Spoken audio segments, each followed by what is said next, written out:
So my name is James Coutts. I'm an adventurer from Scotland, based in the Highlands from Inverness, and today we're going to be hiking a mountain called Ben Alligin. I started the Munros about 4 or 5 years ago, just on the start of the COVID pandemic. It took me 4.5 years to get around the 282 Munros. And when I don't actually know what I'd done with all my time before it, because the Munros takes up so much of my life just now. During COVID, like everyone else, I was watching loads of TV, and I started watching YouTube videos of people walking in the Scottish mountains. And living in Scotland, I didn't actually know it was on my doorstep. So I thought, I'm going to try that with a camera, head out, and I just wanted to document my own journey in the Munros and in the hills. And that took off to what it is now, the Scottish Munro Journey, and I ended up filming all 282 Munros. Just from heading out one random day up a random Munro, filming myself with a GoPro, and it just turned into what it's turned into today. When I started the Munros and I seen the number 282 and I was only 2 or 3 in, I thought this is a huge challenge. I thought this is going to be impossible. But little by little I got through them up to 40, 50, and then before I knew it was in triple figures, 100, and then halfway is 141, and it just grew from there, just slowly but surely working my way through it. And that's always the motivation to get out on the next one, is that number coming up and just discovering different areas in Scotland, like Torridon, Skye, Knoydart. That just added to the adventure all the way through. I'd probably do all the Munros again, to be fair. I liked all the areas. They all have their own certain things that are good and bad about them. So I lived in Inverness for the last 5-6 years, and I'd never visited this area, just an hour away from my house. So discovering this area and the nice mountains around here was definitely one of my favourite parts of the journey. But I liked every single area. Like the Cairngorms are more rounded hills, but make for nicer days walking, whereas Torridon is definitely more rugged. The mountains just strike up straight from the road. It's a more difficult day, but you get rewarded with some spectacular views. It was a huge commitment taking on the Munros, especially doing it in such a short period of time. So the night before, you're doing a lot of planning and research, packing up of stuff, getting a lot of camera gear ready too was actually one of the hardest things, getting it all in place for the next day, and then relying on the weather not changing, and also just having the free time just to get out there was pretty difficult too. But working it around family commitments, so it is just hard to get the perfect day with all them things tying together into one, and then finally making it out onto that hill. So to get so many of them, to get 282 Munros, which I think equates to about 100 days in the mountains in total to bag them all, was quite challenging in that short space of time.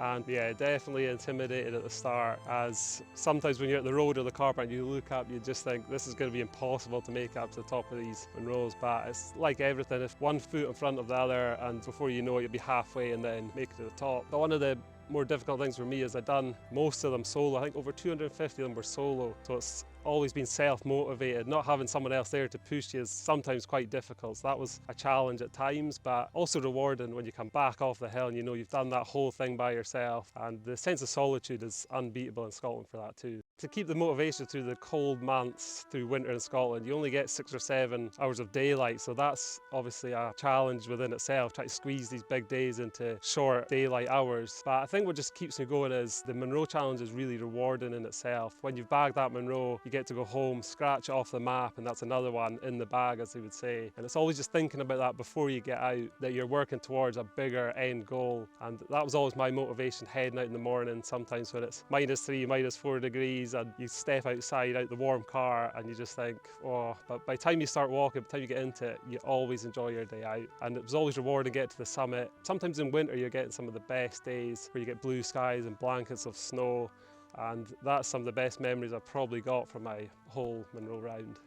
A different aspect to my Munro journey, maybe from some other people out there that's doing the same challenge, is that I wanted to document every single one from start to finish, and that was just a personal goal of mine too. I had a wee memory of each single one at the top. That's kind of how it started. But the community has grown. It was slow at the start, and then it seemed to pick up traction the further I got through the journey. And I've met so many people through walking in the hills, but also through social media, through Instagram and my YouTube channel. It turned out that towards the end of my journey, there was people that wanted to come on my final Munro, and I had people that I've never met before that I'd met through the community that joined me on my last Munro, and that's the sense of community I think that I've built up the last few years from documenting my journey on social media, and I think that's probably helped inspire some people to head out. I've had some lovely people talk to me about it and say that's why they've done their first Munro, is seeing these videos and the views, because like me at the start, I didn't really know what was on my doorstep when I started this, and when people see it through video, it kind of gives them an idea. It's not exactly what they're going to be in for, but it gives them an idea of what it's going to be like out on the Munros.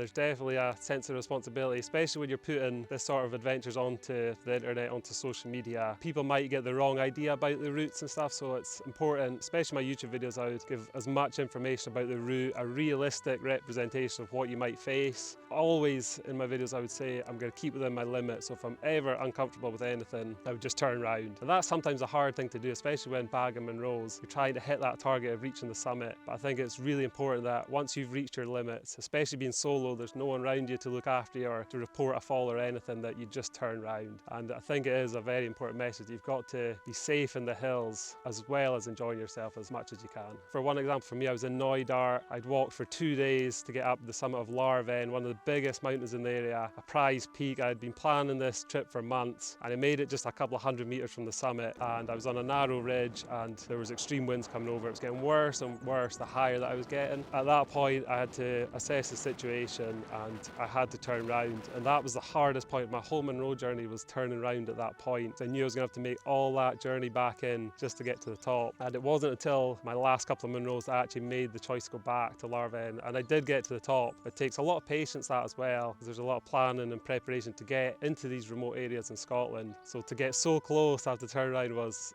a really difficult decision. So a big thing for me was seeing other people's adventures as well, these areas, and it's always inspiring to see other people's take on different mountains and see the views. So social media does get a bad rep sometimes for how it influences people into the mountains, but it's also got a really inspiring purpose as well, where it will get other people into them areas like myself. So once you see the panoramic views of Knoydart, that was always my inspiration to plan that trip and to head out there and do these adventures, especially solo. Before I started this journey, I would never imagine myself carrying a tent, heading into remote parts of Scotland and camping and climbing mountains. But once you see other people can do it and do it safely, then it is inspiring to head out into the mountains yourself and actually take on these challenges. It's a huge sense of achievement, which there's not many other challenges where you can keep hitting that achievement again and again. The end goal is completing the Munros, but every single Munro in itself is a challenge. And every time you head out, once you touch that top, you feel that sense of achievement, which is always inspiration for the next one and the next one and the next one. So getting to the end of the Munros was amazing, probably one of the best days I had, but it's actually them little goals every day, hitting the top of each single one, is actually some of the best parts. Like the Knoydart trip that I had, it was difficult turning back, but once I got back there the second time, I probably felt more sense of achievement that I'd finally overcame that challenge that I'd faced. It was probably a few years before that.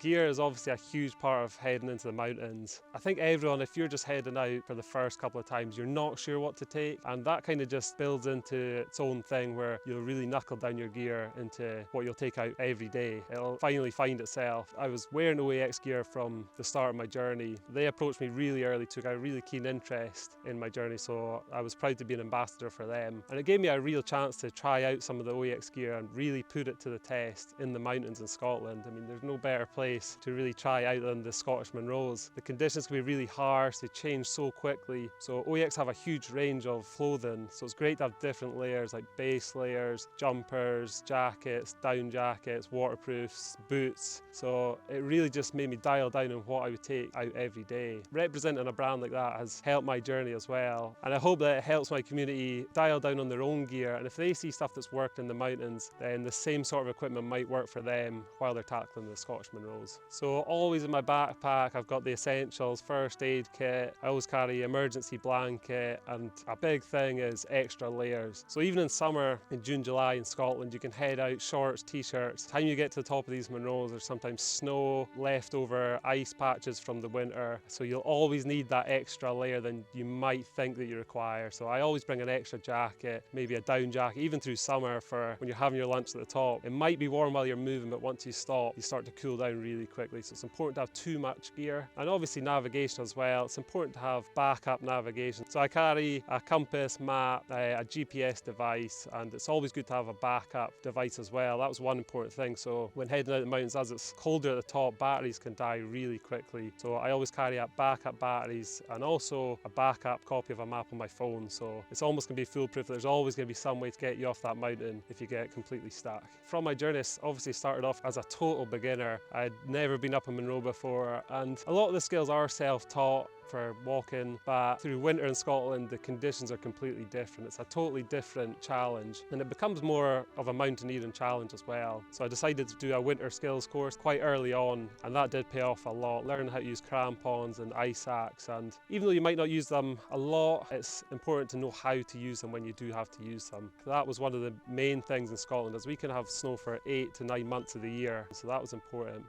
So I have loads of favourite moments in the Munros. The main one's obviously got to be finishing the challenge, the final one, and I did get a really good day for it, which was important for me as well, because I planned it well in advance. There's people going to join me, so I had no idea for weather, so I was really lucky on that day that I got good conditions. But I have loads of other favourite moments, like the Coults traverse that I'd done on the Isle of Skye. That was something I never thought I'd manage to do, is abseiling off the inaccessible pinnacle, and just certain challenges like that where it was difficult at times, certainly very scary, but the sense of achievement once you come off a day like that well overcomes the fear that you felt on the day. And it's just been loads of different moments. Obviously becoming an OEX ambassador was a huge moment for me as well, where I just started walking the hills. I'm just a guy that walks the hills, films myself, so to get something like that come into my life was obviously a great feeling as well. And just meeting different people as well. Through social media and through walking in the hills, I've met hundreds, if not thousands of people probably on my travels. Some that I still keep in touch just now, and that's just some of my favourite moments.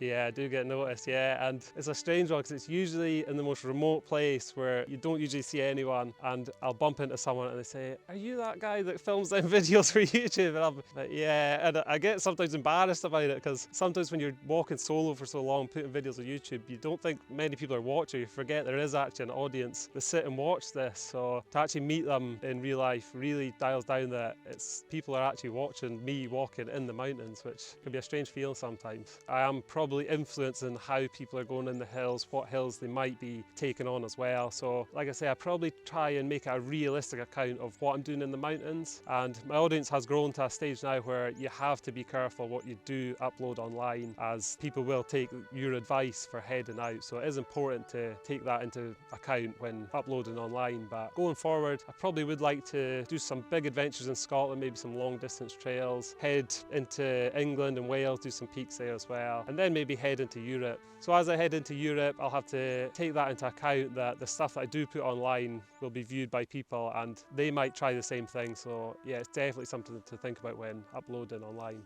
For the final one, it was a difficult one because there was a lot of people wanted to join in the last one. So I kind of had to put it out, but not put it out that when the last one was going to be. And I got people that wanted to be with me, friends and family, but also people online that had been following me from quite early in the journey too. So it was great to meet people that had been following my journey, and a lot of them had actually said that it felt like they were with me while I was walking these hills. They'd been watching from the start, they'd seen my highs and lows and everything in between, blood, sweat and literal tears at some points. So to actually sit and speak to some of these people was a really good moment, and to share the final Munro with them too was a great feeling too, a real sense of achievement.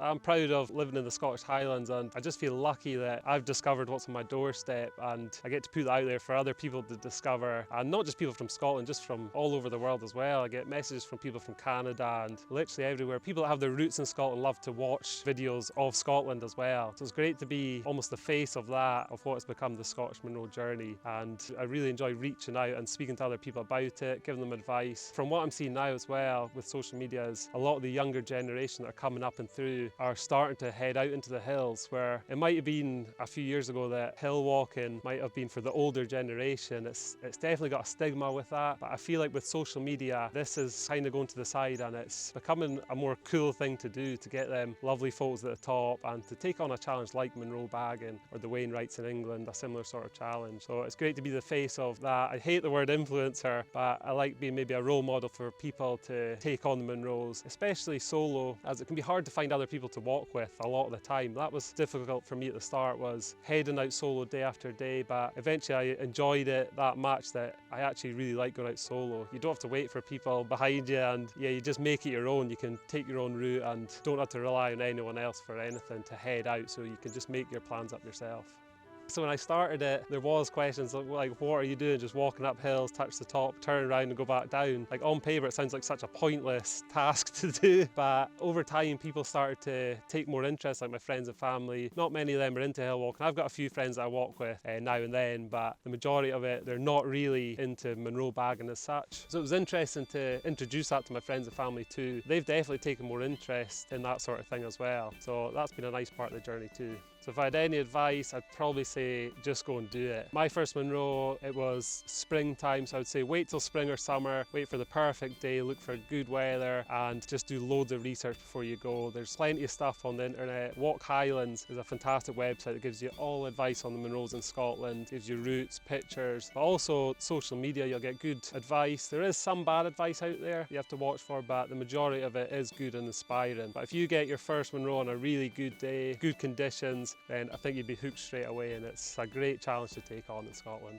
This is actually quite embarrassing. My mum bought me the medal for the Munro, so I can't believe you asked me the question, but yeah, so there is an official registration that you do once you've completed the Munros. I think it's with the Scottish Mountaineering Club, and once you've registered with them, they'll give you an official finish number. So I was 7831, I think, which feels crazy. There's only that amount of people that have finished a full round of Munros. There's probably more that haven't registered, but it's still such a little amount of people that have done it. So you even get a huge sense of achievement once you get that. You can actually get a certificate back from them with a plaque officially recognising the achievement. Yeah, so that's the question I get asked the most, what is next? And I don't really know. I've taken a short break since the final one. I'm going to start doing the Scottish Corbets. I think that's the natural progression. But I would like to do some more wild camping, long distance trails, maybe the West Highland Way, and then maybe venture abroad, maybe into the Dolomites or the Alps. Just do something a little bit bigger, but yeah, I'll still be walking.